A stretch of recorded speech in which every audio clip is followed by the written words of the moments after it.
Hello guys, good day. So, meron tayong konting mga 1 peso coins dito. Yun guys, halo-halo po ito mga BSP at NGC. So, medyo na-miss nating mag-coin hunting. Kaya i-coin hunting natin ito guys. Yan, medyo konti lang naman. And at the end of the video ay magse-select po tayo ng mint tier na i-update natin sa talaan po ng Numista. So, yung kanyang current percentage at ang kanyang current price appraisal. So, 1 peso coin po ang ating i-update ngayon. Bali, coin hunting na rin po. Yan. So, almost mga 20 pesos yata ito or mahigit. Yan guys. And medyo mailang na rin makahanap ng mga semi-hard to find dito sa 1 peso. Lalo na po yung hard to find na year 2005. So let's see kung ano pong makikita natin dito. At bago yan ay mag-intro muna tayo.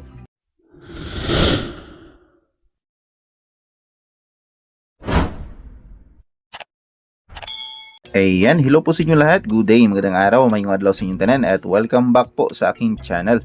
So meron nga po tayo dito mga 1 peso coins, NGC at BSP series po ito. So konting update lang po tayo guys. Coin hunting na rin. So, unang coin natin ay 1 peso NGC. Yan, year 2018 po ito. At ito po yung lower mint mark. So, ito po yung common na variant sa year 2018. Yan. Meron tayo dito toned coin na 1997. Yan. Third mint year po sa BSP series. So, one of the candidates na i-update natin mamaya. Tabi natin yan. So next coin, medyo naglalabo yung cam natin. Year 2018 pa rin. At NGC. Yan. So next, meron tayo dito, year 2013. At medyo nasira yung mukha ni Gat Jose Rizal. Yan. Anong tawag dito sa ganitong coin? Yan. Year 2013, common pa naman po ito. At kasunod, year 2013 pa rin. Yan. So, reverse 3 pala ang year 2013 guys. Wala po itong ibang variant. Nag-isang variant lang po ito. Reverse 3 na common. So, next coin we have year 2019 na lower mint mark. So, yung mga nakaraan, ito po ay medyo semi hard to find pero nagdaan yung mga ilang buwan ng simula nung na-release tong 2019 na lower mint mark ay medyo naparami na po.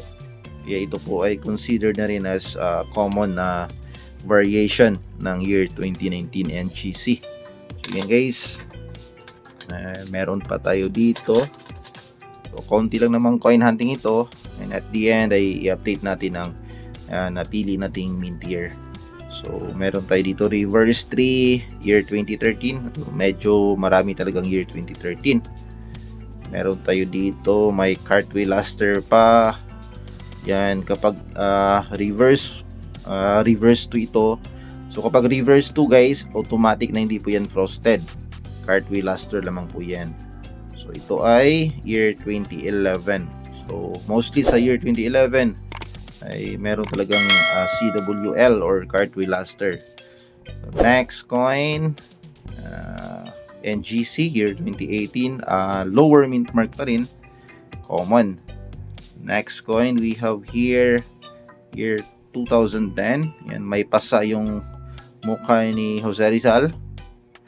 So ito ay reverse 1. Yan, year 2010, common po yung variation na yan. So next coin, year 2018. Yan, lower mint mark, common. Next coin, year 2018 pa rin. Same variation, lower mint mark. Napaka-common. Next, NGC. Another 2018 lower mint mark. And we have here, year 2009. Yun, itong year 2009 naman ay meron pong dalawang variation. But as of now, itong mga variations nito ay common pa naman. So we have reverse 1 at reverse 2 dito sa year 2009. And itong hawak natin ngayon ito po ay reverse 2. Yan. So meron pa tayo dito last batch. So medyo na-miss rin po nating magko-coin hunting, hindi na po tayo nakapabariya. Yan. So year 2019 naman, lower mint mark. Yan, common. Next, another year 2013. Yan, pang-apat or pang-lima na yata ito. Napaka-common, very evident yung pagka-common ng barya. So pag paulit-ulit po natin nakikita. So next is year 2018. Lower mint mark to, marami rin. Next again, year 2018. Napakarami. Next, NGC year 2018 pa rin. So ang hinanap natin dito po guys sa year 2018 ay yun pong upper mint mark po. Yan. So nakaangat po yung mint mark. So hindi katulad nito na naka-label lamang po sa Jose Rizal. So dapat medyo nakaangat po. Dito po in between sa piso at sa mint mark nitong lower mint mark. So dapat dito banda yata.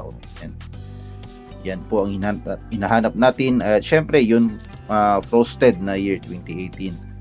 So yan, lower mint mark na naman at 2018, and 2019 naman na lower mint mark. So next, year 2017. So in this case naman sa year 2017, I guess dalawang variations din po ito. But ito po ay medyo common pa po as of the moment. So last coin natin, reverse 3, year 2013. Yan, napakarami talaga ng year 2013. So guys, ang i-update natin ngayon, napili natin ay itong Toned coin na 1997. Yan. So napakaluma na rin po ng baryang ito. Kaya hindi na po tayo magtataka na ganito po yung condition. Although, meron pa namang mga iilan na makikita nating year 1997 na medyo maganda pa po yung condition. At ang baryang ito po pala, ang mint year na ito ay non-magnetic. Yan. Kasi sa mga hindi pa po nakakaalam, palagi po natin itong ulit-ulit. Meron pong dalawang uri itong BSP series. So ito guys, pansin nyo, yan, magnetic. Ito ay year 2013. And in the case sa 1997, ito po ay non-magnetic. Kasi from year 1995 to year 2003, yun po ay non-magnetic. At from 2003 hanggang sa year 2017, yun naman po ay magnetic. So, merong dalawang uri. Magnetic at non-magnetic. I-check natin guys sa talaan ng numista. Itong year 1997. So, 1997, meron pang nag-chat, 1 peso numista. Yan.